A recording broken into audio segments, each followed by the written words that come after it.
तो दोस्तों वीडियो पर क्लिक करने के लिए आपका धन्यवाद। आपने कुछ सोचकर इस पर क्लिक किया तो आपको यहाँ पर कुछ अच्छा ही मिलेगा।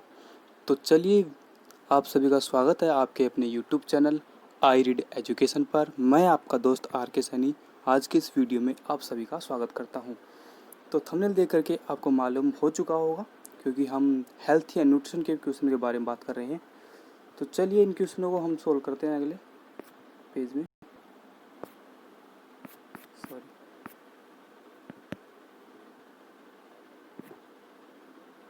क्वेश्चन नंबर 100 से स्टार्ट करते हैं। पिछले वीडियो में हम 99 क्वेश्चन तक कर चुके हैं। तो क्वेश्चन में पूछा है, शरीर के अंदर लोहे की कमी से उत्पन्न होने वाला रोग है ए वरणता, बी रतौंधी, सी रक्तहीनता, डी तपेदिक। तो यहाँ पर जो हमारा आंसर हो जाएगा वो लोहे की कमी से कौन सा रोग होता है? रक्तहीनता। तो सी ऑप्शन आपका यहाँ पर बिल्कुल सही हो जाएगा। क्वेश्चन नंबर 101 में पूछा है, चेचक, जिसको इंग्लिश में स्मॉल पॉक्स बोलते हैं, तो चेचक के होने का कारण है ए रूबीओला वायरस, बी वेरियोला वायरस, सी वेरिसेला वायरस और डी आपका दे रखा है मिक्सो वायरस। तो यहाँ पर जो हमारा आंसर हो जाएगा वो होगा वेरियोला वायरस। कुछ लोगों को यहाँ पर इसमें दिक्कत होगी, तो ये सैला है नहीं कि ओला, और इसमें भी ओला दे रखा है, तो यहाँ पर वेरी ओला, ध्यान रखिएगा, वेरी ओला। बी ऑप्शन आपका यहाँ पर बिल्कुल सही हो जाएगा। क्वेश्चन नंबर, ये थंबनेल वाला क्वेश्चन है, तो इसमें पूछा है, गाय के दूध का रंग किसकी मौजूदगी के कारण थोड़ा पीला होता है? ए जैंथोफिल, बी राइबोफ्लेविन, सी राइबुलोस और डी आपका है कैरोटीन। तो यहाँ पर हमारा यही आंसर हो जाएगा कैरोटीन। तो डी ऑप्शन आपका यहाँ पर बिल्कुल सही हो जाएगा।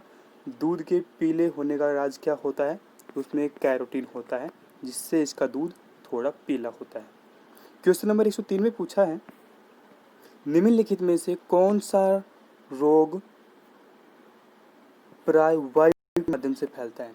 तो इन चारों में से हमें वायु में से कौन सा रोग फैलता है उसके बारे में बताना है। तो यहाँ पर हमें पहला ऑप्शन दे रखा है फ्लैग, दूसरा ऑप्शन दे रखा है टाइफाइड, तीसरा ऑप्शन दे रखा है ट्यूब क्रिसिस, तो डी आपका है हैजा। तो यहाँ पर हमारा जो आंसर है वो है फ्लैग, जो चूहे से फैलता है। तो ए ऑप्शन आपका यहाँ पर बिल्कुल सही हो जाएगा। हवा के माध्यम से इन चारों में से फ्लैग रोग फैलता है। क्वेश्चन नंबर 104 में पूछा है, अन्न एक समृद्ध स्रोत होते हैं, ए स्टार्च के, बी ग्लूकोज के, सी फ्रक्टोज के, डी आपका दे रखा है माल्टोज के। तो यहाँ पर जो हमारा आंसर हो जाएगा वो है स्टार्च। अनाज में सबसे अधिक जो होता है वो हो स्टार्च। तो ए ऑप्शन आपका यहाँ पर बिल्कुल सही हो जाएगा। क्वेश्चन नंबर 105 में है, इनमें से वसा में कौन विलय नहीं होता है? ए विटामिन ए दे रखा है, बी में vitamin B, C vitamin E और डी आपको दे रखा है विटामिन के। तो यहाँ पर जो हमारा आंसर है वो है विटामिन बी। बी ये विलय बिल्कुल भी नहीं होता है वसा में, तो ये याद रखना। बी ऑप्शन आपका यहाँ पर बिल्कुल सही हो जाएगा। क्वेश्चन नंबर 106 में पूछा है, निम्नलिखित में से किसका उपयोग रक्त कैंसर के उपचार में किया जाता है? याद रखिएगा, रक्त कैंसर, जिसको हम ब्लड कैंसर बोलते हैं। तो ए ऑप्शन दे रखा है आयोडीन 131, बी ऑप्शन दे रखा है सोडियम 24 या 24 जो भी बोला, फॉस्फोरस 32 और डी आपका दे रखा है कोबाल्ट 60। तो जो हमारे ये आंसर होगा वो है कोबाल्ट 60। तो डी आंसर आपका यहाँ पर बिल्कुल सही हो जाएगा। कोबाल्ट 60 का उपयोग ब्लड कैंसर में करते हैं। सॉरी दोस्तों, वो आप थंबनेल पर रक्त नहीं लिखा, कैंसर लिख दिया, तो ये रक्त कैंसर का है ये। तो डी ऑप्शन आपका यहाँ पर बिल्कुल सही हो जाएगा। क्वेश्चन नंबर 107 में पूछा है, शरीर की विभिन्न गतिविधियों के लिए ऊर्जा स्रोत है। ए आपका ए दे रखा है प्रोटीन, बी विटामिन, सी खनिज और डी आपका है कार्बोहाइड्रेट। तो कार्बोहाइड्रेट हमारे शरीर की ऊर्जा का स्रोत होता है गतिविधियों के लिए। तो डी ऑप्शन आपका यहाँ पर बिल्कुल सही हो जाएगा। क्वेश्चन नंबर 108 में पूछा है मनुष्य के नेत्रों के स्वस्थ संचालन के लिए किस विटामिन का संबंध है। हमारी जो आँख होती है उनको स्वस्थ रखने के लिए कौन सा विटामिन हमारे लिए महत्वपूर्ण होता है, ये इसका पूछना है। तो ए ऑप्शन दे रखा है यहाँ पर विटामिन ए, बी ऑप्शन दे रखा है विटामिन बी, सी ऑप्शन दे रखा है विटामिन सी और डी ऑप्शन दे रखा है आपका विटामिन के। तो यहाँ पर जो हमारा आंसर है वो है विटामिन ए। विटामिन ए आँखों को स्वस्थ रखने के लिए योगदायक है। तो ए ऑप्शन आपका यहाँ पर बिल्कुल सही हो जाएगा। क्वेश्चन नंबर 109 में पूछा है सनशाइन विटामिन किसे कहते हैं या क्या है। ए ऑप्शन दे रखा है विटामिन बी, बी ऑप्शन में दे रखा है विटामिन सी और सी ऑप्शन दे रखा है विटामिन डी और डी ऑप्शन दे रखा है विटामिन के ए। तो जो हमारा वो आंसर है वो हो जाएगा विटामिन डी हो जाएगा। तो सी ऑप्शन को सही कर लेना, कंफ्यूज मत होना। ए में बी दे रखा है, बी में सी दे रखा है, सी में डी दे रखा है और डी में ए दे रखा है, कंफ्यूज करने के लिए दे रखा है। तो हमारा जो आंसर है वो विटामिन डी हो जाएगा। सी ऑप्शन को आप यहाँ पर बिल्कुल करेक्ट कर लेना। क्वेश्चन नंबर 110 में पूछा है ईसीजी है, तो कुछ लोगों को नहीं मालूम होता है तो इसको सीधा रट लो। इसमें हमारा जो आंसर है, चलो पहले ऑप्शन पढ़ लेते हैं इसका। इलेक्ट्रोसिफेलोग्राफ, बी एंडोस्कोग्राफ और सी आपका दे रखा है इलेक्ट्रॉन कार्डियोग्राफ और डी ऑप्शन दे रखा है इलेक्ट्रोकार्डियोग्राफ। तो यहाँ पर जो हमारा आंसर वो है इलेक्ट्रोकार्डियोग्राफ। तो डी ऑप्शन आपका यहाँ पर बिल्कुल सही हो जाएगा। ये क्वेश्चन यहाँ पर बहुत ही महत्वपूर्ण होता है। तो इलेक्ट्रोकार्डियोग्राफ किसका पूरा नाम है, ईसीजी का। क्वेश्चन नंबर 111 में पूछा है निम्नलिखित में से कौन सा विटामिन और विटामिन कौन सा है। तो इन चारों में से हमें अम्लों में से हमें एक ऑप्शन देना है जो विटामिन है। तो पहला ऑप्शन दे रखा है फोलिक अम्ल, बी ऑप्शन दे रखा है ग्लूटामिक अम्ल और सी ऑप्शन दे रखा है लाइनोलिक अम्ल और डी ऑप्शन दे रखा है साइट्रिक अम्ल। तो इसमें जो अम्ल भी है और विटामिन भी है तो वो हमारा आंसर है फोलिक अम्ल। ये फोलिक अम्ल विटामिन भी होता है और अम्ल भी होता है। तो ये ए ऑप्शन आपका यहाँ पर बिल्कुल सही हो जाएगा। क्वेश्चन नंबर 112 में पूछा है यहाँ पर निम्नलिखित में से कौन सा रोग रक्तादान द्वारा नहीं फैलता है। A hepatitis, B typhoid, C HIV और डी आपका है मलेरिया। तो जो हमारा यहाँ पर आंसर हो जाएगा वो है टाइफाइड। तो टाइफाइड रक्तादान से नहीं फैलता, ये याद रखना, ये क्वेश्चन अच्छा है। तो बी ऑप्शन आपका यहाँ पर बिल्कुल सही हो जाएगा। क्वेश्चन नंबर 113 में पूछा है निम्नलिखित में से कौन सा सही मेल है।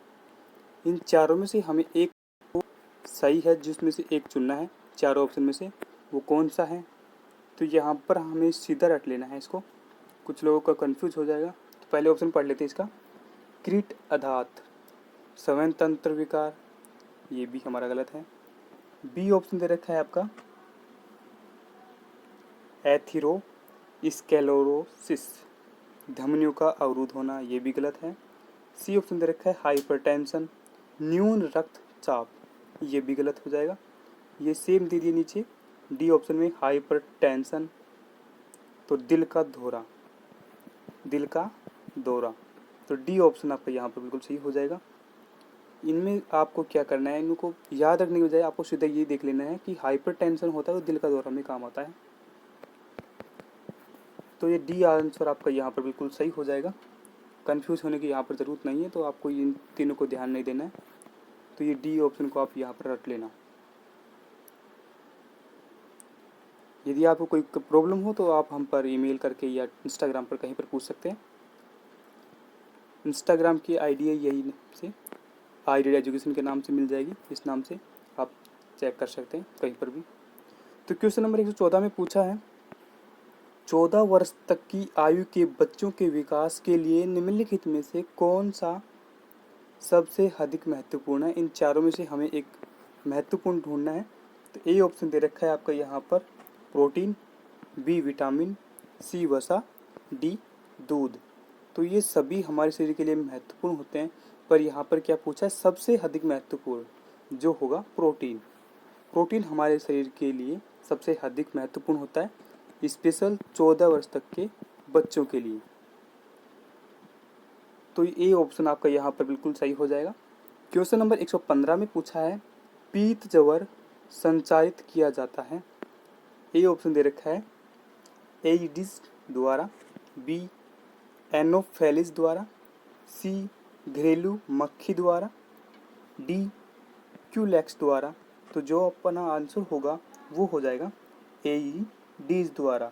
तो ए ऑप्शन आपका यहाँ पर बिल्कुल सही हो जाएगा, पीत जवर एईडीज द्वारा।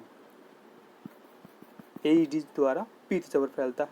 तो इसको कैसे भी करके आप याद कर लेना है, एईडीज द्वारा आपका यहाँ पर बिल्कुल सही आंसर हो जाएगा। क्वेश्चन नंबर 116 में पूछा है मानव शरीर में इन्फेक्शन रोकने के लिए कौन सा विटामिन मदद करता है। ए विटामिन ए, बी में दे रखा है विटामिन बी, सी में दे रखा है विटामिन सी, डी में दे रखा है इनमें से कोई नहीं। तो यहाँ पर जो हमारा आंसर हो जाएगा वो होगा विटामिन ए। तो ए ऑप्शन ही आपका यहाँ पर बिल्कुल सही हो जाएगा। इन्फेक्शन को रोकने के लिए ए विटामिन आपका यहाँ पर बिल्कुल काम करता है। तो ए आंसर आपका हो जाएगा यहाँ पर। क्वेश्चन नंबर 117 में पूछा है छिली हुई सब्जियों को धोने से कौन सा विटामिन निकल जाता है। कहते हैं आपने ध्यान से देखा हो तो सब्जी को छीलते हैं तो उसके बाद सब्जी को धोना अच्छा नहीं होता है, ये नुकसान ही करता है, मतलब इसमें विटामिन निकल जाता है। तो आपको यहाँ पर उनसे एक आंसर चूज़ करना है जो कौन सा विटामिन होगा। तो सब्जियों को छीलने से पहले धोना चाहिए, इसका कहने का मतलब ये है। तो यहाँ पर दे रखा है पहला ऑप्शन विटामिन ए, दूसरा ऑप्शन विटामिन सी, और तीसरा ऑप्शन दे रखा है विटामिन डी, और चौथा ऑप्शन दे रखा है यहाँ पर विटामिन ई। तो आपका आंसर यहाँ हो जाएगा विटामिन सी।